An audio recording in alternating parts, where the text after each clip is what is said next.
abondante puissance de la croix. Vivant dans la foi, je sais Vie abondante puissance de la croix est un cadre d'entretien, de partage, d'exhortation, d'édification et de vie pratique par l'œuvre de Christ à la croix avec le couple pastoral et missionnaire Koulibaly. Contact Ministère international de réveil et de repentance à la cité de Triomphe à Silmicin, Nabitenga, non loin de l'usine Brafasso. Téléphone 25 47 78 22 71 92 82 62. Soyez les bienvenus à l'écoute de la suite de ce message sur la délivrance des liens maléfiques héréditaires, la malédiction ancestrale, des malédictions de famille. Je vous remercie pour les questions que vous m'avez posées et je vous remercie surtout d'être à l'écoute. Merci pour tous les messages que vous m'avez envoyés. Encore une fois, beaucoup de messages sont arrivés. Merci aussi pour le vif intérêt que vous prenez particulièrement à ce message. Des hommes de tous bords, des femmes de tous bords également, des jeunes gens, des jeunes filles, des personnes même qui ne sont pas chrétiens sont venus discuter pour mieux comprendre. Nous allons donc prier d'abord. Demandez au pasteur Koulibaly de prier. Ce matin, Seigneur, nous te disons merci pour cette émission. Nous remettons ces moments entre tes mains. Saint-Esprit, viens conduire toutes choses. Nous couvrons nos vies avec ton sang précieux. Cette émission avec ton sang précieux. La radio avec ton sang précieux. Saint-Esprit, prends le contrôle et dirige-nous au nom de Jésus. Amen. Alors, toutes les paroles sont scellées par le sang de Jésus-Christ. Et tous ceux aussi qui sont à l'écoute sont scellés par le sang de Jésus. La question m'a été posée, pourquoi maman, tu parles d'un homme fort? Pourquoi tu as mis ce mot homme fort? Alors, j'aimerais dire aux auditeurs qui écoutent que ce n'est pas moi qui ai trouvé le mot l'homme fort. C'est bien écrit dans la Bible, dans le livre de Luc, chapitre 11, à partir du verset 22. Ce sont les termes de Jésus. C'est Jésus lui-même qui a donné cette appellation de l'homme fort. Alors, si vous prenez votre Bible, à Luc chapitre 11, à partir du verset 21, vous verrez ce que Jésus... D'ailleurs, je vais le relire. Pasteur Koulibaly, lisez-le nous. Luc chapitre 11, verset 21. Luc chapitre 11, verset 21. Lorsqu'un homme fort et bien armé garde sa maison... Lorsqu'un homme fort, c'est Jésus qui a dit, lorsqu'un homme fort... Lorsqu'un homme fort et bien armé garde sa maison, ce qu'il possède est en sûreté. Mais si un plus fort que lui survient et le dompte, il lui enlève toutes les armes dans lesquelles il se confiait et il distribue ses dépouilles. Merci, pasteur Koulibaly, pour cette lecture. J'avais donc dit, et je reprends encore, qu'il s'agit d'un homme, et la parole de Dieu dit, lorsqu'un homme fort et bien armé garde sa propriété, parce qu'il a une propriété et est un agent de Satan, placé par le diable pour veiller sur les biens et les hommes. Alors, donc les biens qu'il possède sont bien sa propriété. Alors, non seulement il va veiller sur les biens et les hommes, mais il va veiller sur beaucoup de choses lui confiées par Satan. Donc, il peut être chef d'une famille, il est l'homme fort, donc dans la famille, cela veut dire qu'il a le bâton de commandement. Je vais dire spirituellement. Il a le bâton de commandement. Et même si vous êtes chrétien ou pas, ce n'est pas son problème. Peut-être que quelque part, il trouve des difficultés, justement parce que vous êtes chrétien. Il ne peut pas faire exactement tout ce qu'il veut, parce que dès le moment où tu deviens chrétien, certains hommes de ta famille ils ont des obstacles pour t'atteindre à cause de tes prières, à cause de ta foi, mais il demeure néanmoins l'homme fort. Et si Dieu veut, tu peux devenir plus fort. Et c'est ce que Dieu veut t'enseigner maintenant. Alléluia. Alors, si Dieu veut, tu peux devenir plus fort. Mais dans ta famille, dans ton bureau où tu travailles, il y a toujours un homme fort. Quelqu'un placé par le diable. Et il est là. Pour faire quoi? La Bible dit que l'homme fort, il est bien armé, il garde sa maison, et ce qu'il garde est en sûreté. Alors, il est fort comment? Il est fort parce qu'il est fort du diable. Voilà l'explication. Il est fort du vampire et il est bien armé. Et ça, c'est très important. Donc, les gens qui nous dérangent, qui vous dérangent, qui font par exemple que tu n'accouches pas ou que tu ne te maries pas ou que tu n'arrives pas à atteindre tes bénédictions, quand bien même tu es chrétienne, quelquefois tu mets ta foi en Dieu pour qu'il te délivre de leurs mains et tu dis à Dieu, le diable fait que je n'accouche pas, le diable me bloque, le diable fait que je ne me marie pas. Je voudrais ce matin te dire que ce n'est pas le diable, c'est un homme. Quelquefois il est autour de toi et quelquefois il est dans ta famille. Et quelquefois ça vient à travers les liens de sang. Les liens de sang que vous avez, soit au travers de la famille, soit au niveau des relations que vous avez eues avant de vous convertir. Et ça vient de là. Et l'homme fort, lui, il fait quoi? Il tire les ficelles de vos problèmes. Ou il les resserre, ou il vous tourmente, il vous oppresse davantage. Et pendant que lui, l'homme, tire les ficelles, toi, tu focalises ton attention sur le diable. Ça fait que, comme je vous l'ai déjà dit, c'est comme un jeu de corps. On te fait, attention, tu joues au ballon, au basket, au football. On fait semblant de chuter à droite, alors qu'on fait le mouvement vers la droite. Cependant, on va chuter vers la gauche. Donc, le diable fait beaucoup de jeux de corps aux chrétiens. Le diable fait où? Et tous les chrétiens commencent à combattre le diable. Alors que c'est un homme qui est en train de les déranger. Et cet homme les dérange dans la chair. C'est pour cela que Jésus dit, lorsqu'un homme fort, l'homme là, il est fort. Il a le vampire. Il est initié. Dans ses rêves, on l'initie. Dans les sociétés secrètes, on l'initie. Il va à l'église. On lui enseigne la Bible. Mais pour le compte du diable. C'est l'homme fort qui va à l'église pour le compte du diable. Et je vais vous donner un témoignage d'un homme que je ne nommerai pas. Cet homme avait fait un pacte avec le diable. Et il est allé à l'école biblique. Et tout devait se passer en 14 mois. Si le 15e mois commençait, il allait devenir un serpent. C'est un grand occultiste qui s'est converti.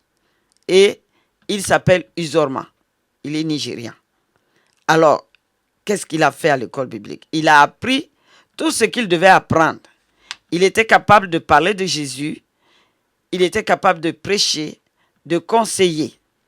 Avant le 15e mois, il est reparti pour continuer l'œuvre du diable. Et là, il savait comment servir le diable et séduire les enfants de Dieu. Il se transformait en femme la nuit et séduisait les hommes de Dieu. Et ces derniers chutaient. L'homme fort, Jésus te dit, lorsqu'un homme fort, il n'a pas dit lorsqu'un esprit. Jésus ne parle pas ici d'un esprit. Il dit lorsqu'un homme fort. Il s'agit d'un homme.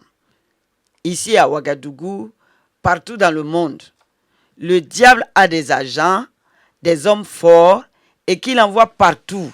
Dans nos grandes églises, il y en a. Il y a toujours un homme fort dans ces grandes églises-là, même dans les petites, envoyées par le diable. Excusez-moi de vous le dire, ça ne peut pas manquer. Partout, et le Seigneur dit quoi? Vous savez, Jésus, c'est le général de l'armée de Dieu. C'est le grand stratège.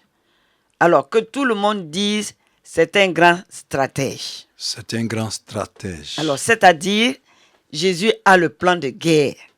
Il est en train de te tracer, Luc chapitre 11, le verset 21, il est en train de te tracer le plan de guerre. Jésus ne te dit pas de le tuer. Il ne te dit même pas de le connaître. Tu n'as pas besoin de connaître l'homme fort. Tu peux le paralyser sans le connaître. Alléluia. Tu n'as pas besoin de chercher une torche pour commencer à faire la chasse aux sorciers, sorcières, et commencer à dire, ah, peut-être c'est lui-là ou c'est celle-là. Ce que Maman Koulibaly a dit dans son message, c'est cet homme-là, hein? C'est cet homme-là, l'homme fort.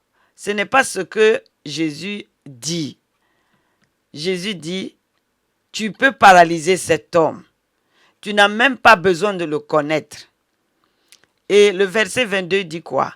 Mais si un plus fort que lui, oui, si un plus fort que lui, Dieu n'aime pas utiliser le conditionnel. Ça, c'est encore le pasteur Karambiri qui me l'a enseigné. Dieu n'aime pas utiliser le conditionnel si. Parce que Dieu est sûr de ce qu'il dit. Donc Dieu n'hésite pas, il n'hésite jamais, il ne se pose pas. Pourquoi donc ici Dieu dit si? C'est à cause de toi, c'est à cause de moi. Parce que Dieu sait que ce n'est pas tout le monde qui est toujours prêt à être plus fort que le diable. Ce n'est pas tout le monde, je parle tous les chrétiens bien sûr. Beaucoup de chrétiens se contentent du salut. Je suis sauvé, je vais aller au ciel, alléluia, alléluia. Et le chrétien est toujours prêt, en train d'être maté. Je veux dire que le chrétien dit toujours alléluia, alléluia, alléluia. Et il est toujours en train d'être maté par le diable. Et il continue toujours à dire je suis sauvé, alléluia. Et il est toujours dans les défaites. Il est toujours dans le défaitisme. Il est toujours dans les difficultés et il est toujours dans les échecs. Toujours en train de pleurer, je parle du chrétien, toujours en train de se plaindre, mais il va au ciel. Gloire à Dieu. Son nom est écrit dans le livre de vie. Alléluia. Maintenant, si on lui dit, il faut que tu sois plus fort, et plus fort même que le diable, et que tu sois plus fort que lui, et tu vas aller dans un duel avec Satan, et là, on te donne les gants, on donne les gants aussi à Satan, ou que le diable pique la poudre des tempêtes, le chrétien va dire, non, ça, je ne suis pas prêt. Vous voyez, c'est comme ça que nous, les chrétiens, nous sommes. Je vais seulement au ciel. Ça me suffit. C'est pour ça que Jésus dit, si un plus fort, combien de chrétiens sont prêts à devenir plus forts? Combien sont prêts à dire, moi je suis plus fort que l'homme fort? Moi, Maman Koulibaly, je suis plus forte que l'homme fort. Au nom de Jésus, je suis plus forte que le diable. Au nom de Jésus, je vais rentrer à l'école de Jésus. Je vais suivre la stratégie de Jésus. Je vais devenir un stratège comme Jésus. Je vais suivre ce qu'il a dit là. Combien de personnes sont prêtes à devenir plus forts que l'homme fort? Alors, voilà ce que Jésus dit. La stratégie de Jésus. Il dit, mais si un plus fort que l'homme fort survient,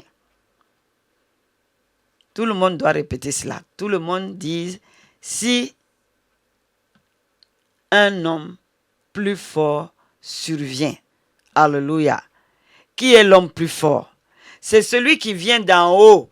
Nous sommes assis à la droite de Dieu le Père.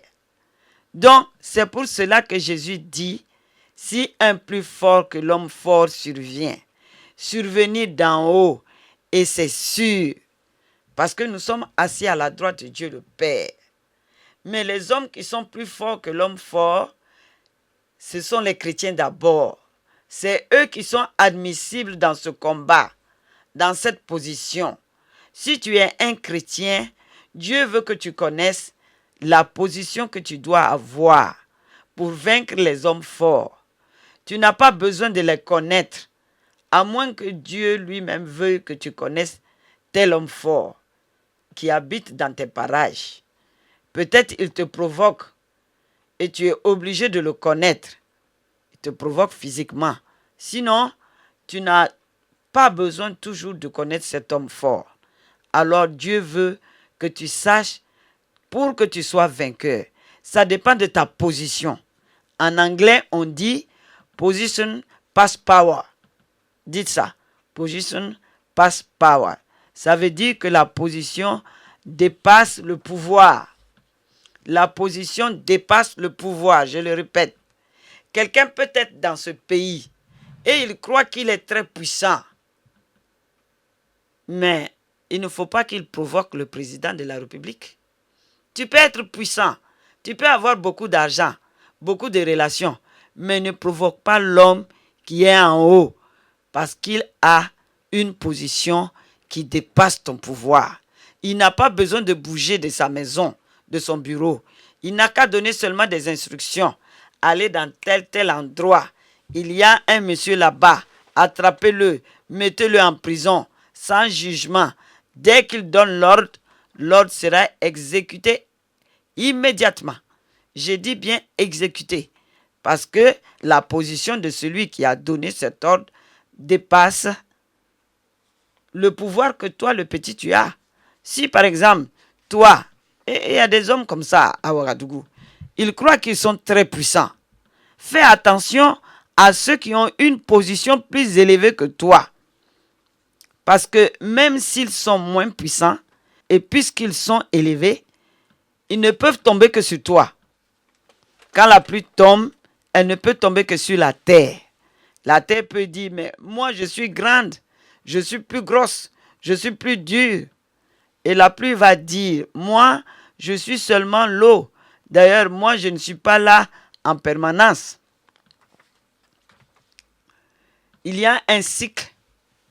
Il faut que le soleil chauffe la mer et il faut qu'il y ait un système d'évaporation. Ensuite, les nuages se forment et il faut qu'il y ait une condensation. Et ensuite, vroom, lui, la pluie tombe. Et la terre ne peut pas s'enorgueillir parce qu'elle a une position de bassesse par rapport à la pluie. Donc la pluie ne peut tomber que sur la terre. Donc la terre doit tout supporter. Donc faites attention, ça c'est le conseil que je vous donne gentiment à ceux qui ont une position élevée par rapport à vous. Même dans la maison de Dieu. Et c'est surtout là-bas. Dès que quelqu'un a une position élevée, il te dépasse. Même si tu crois que tu es puissant, quand il va tomber que sur toi. Et je crois que les chrétiens ont bien entendu. Il y a certains chrétiens qui croient qu'ils sont tellement puissants, ils ont tellement d'argent, mais tu ne dépasses pas le pasteur qui est là-bas.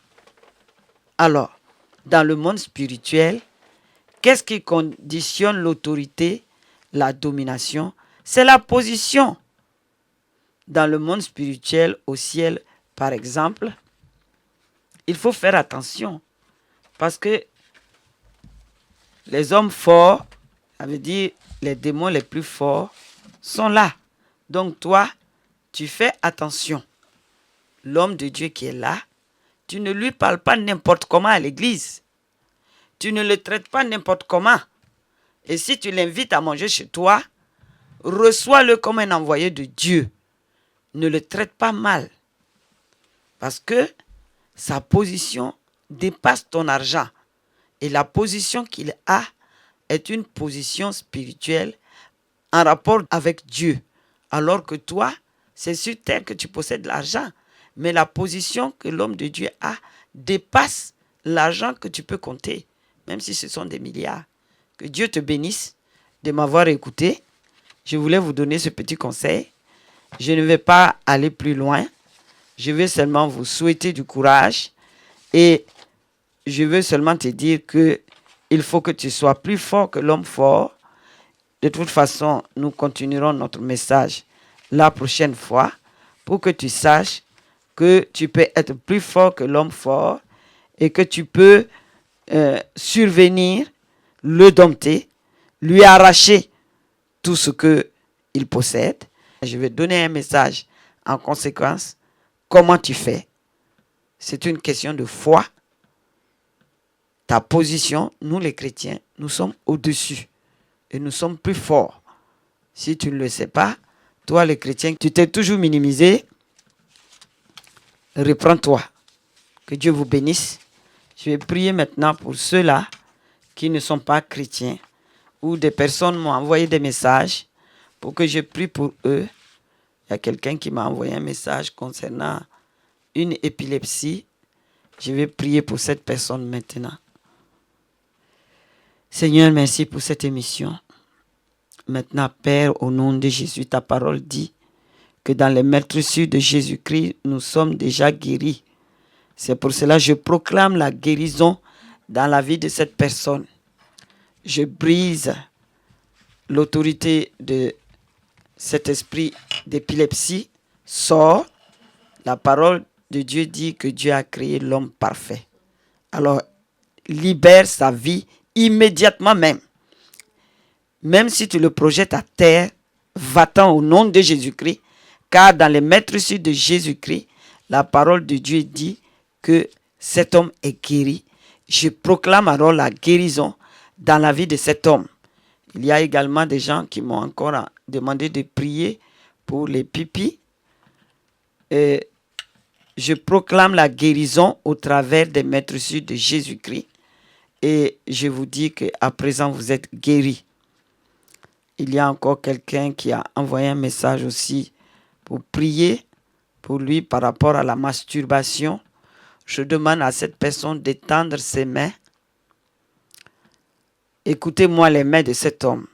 Ses mains ont été créées pour travailler et pour glorifier le nom de Dieu. Et pour apporter la nourriture à sa famille et non pour commettre le vice. Toi, esprit de masturbation, quitte ses mains immédiatement. Au nom de Jésus-Christ, libère ses mains. Tu tiens ses mains en captivité. Je brise la captivité dans ses mains au nom de Jésus-Christ. Je brise les chaînes avec lesquelles tu as lié les mains de cet homme ainsi que le cadenas. Je détruis ce cadenas par le feu du Saint-Esprit. Les chaînes sont brisées maintenant par le feu du Saint-Esprit et je proclame la libération de ses mains dans le nom du Père, du Fils et du Saint-Esprit. Le feu du Saint-Esprit, je lave ses mains avec le feu du Saint-Esprit, avec l'onction et je proclame ta liberté, ta libération. Dis avec moi, je suis délivré, je suis libéré. Les chaînes sont brisées au nom de Jésus. Amen. Te rendons grâce, Père, parce que tu es bon. Te rendons grâce parce que tu es merveilleux. Que la gloire soit pour toi. Je vais à présent prier pour ceux-là qui veulent se convertir, qui écoutent la radio. Beaucoup, j'en ai reçu à l'église. Ils m'ont dit, maman, c'est grâce à la radio que je me suis converti. Et j'ai pris la décision de venir à l'église. Je vais donc prier pour les frères, les sœurs qui ont vu qu'ils étaient pécheurs et veulent se repentir. Père, pardonne-leur parce qu'ils ont vu qu'ils étaient souillés par le péché. Ils viennent à toi. Pardonne-leur. Lave-les, sanctifie-les dans le sang de Jésus-Christ. Inscris leur nom dans ton livre de vie. Merci, Papa, parce que tu tiens leurs mains dans la tienne et tu ne les lâches pas. Et merci pour leur marche avec toi sur le chemin de la vie éternelle. Je prie à présent pour ces personnes-là. Père, je te remercie, répétez après moi pour votre vie. Père, merci pour leur vie. Ils sont venus à toi, ne les abandonne pas. Assiste-les, accompagne-les dans l'église la plus proche de leur maison et agis puissamment dans leur vie. Tiens-les, papa, fermement dans ta main. Qu'ils marchent avec toi vraiment par la puissance de ton Esprit Saint. Et je brise tout esprit d'incrédulité, de doute dans leur vie au nom de Jésus. Je brise tout esprit familier, tout pacte que les ancêtres ont passé. Je brise tous les liens ancestraux dans leur vie. Merci Père. Je brise également les liens de sang compromettants. Merci parce que tu les acceptes. Tu les inscris dans ton livre de paradis. Je brise toute malédiction ancestrale dans leur vie. Au nom de Jésus-Christ, j'ai prié. Amen. Merci parce que tu es bon. Merci parce que tu es grand. Merci parce que tu es tout-puissant. Merci Seigneur. Tu vas toucher les cœurs de tes enfants au cours de cette émission afin qu'aujourd'hui même ils réalisent qu'ils sont plus forts que l'homme fort parce que nous sommes assis à ta droite et nous survenons d'en haut pour dompter l'homme fort. Merci Seigneur. Au nom de Jésus, j'ai prié. Amen. Vie abondante, puissance de la croix. Vivant dans la foi, je suis seul. Vie abondante, puissance de la croix est un cadre d'entretien, de partage, d'exhortation, d'édification et de vie pratique par l'œuvre de Christ à la croix avec le couple pastoral et missionnaire Koulibaly. Contact Ministère international de réveil et de repentance à la cité de Triomphe à Silmicin, Nabitenga, non loin de l'usine Brafasso. Téléphone 25 47 78 22 71 92 82 62. Vivant dans la foi,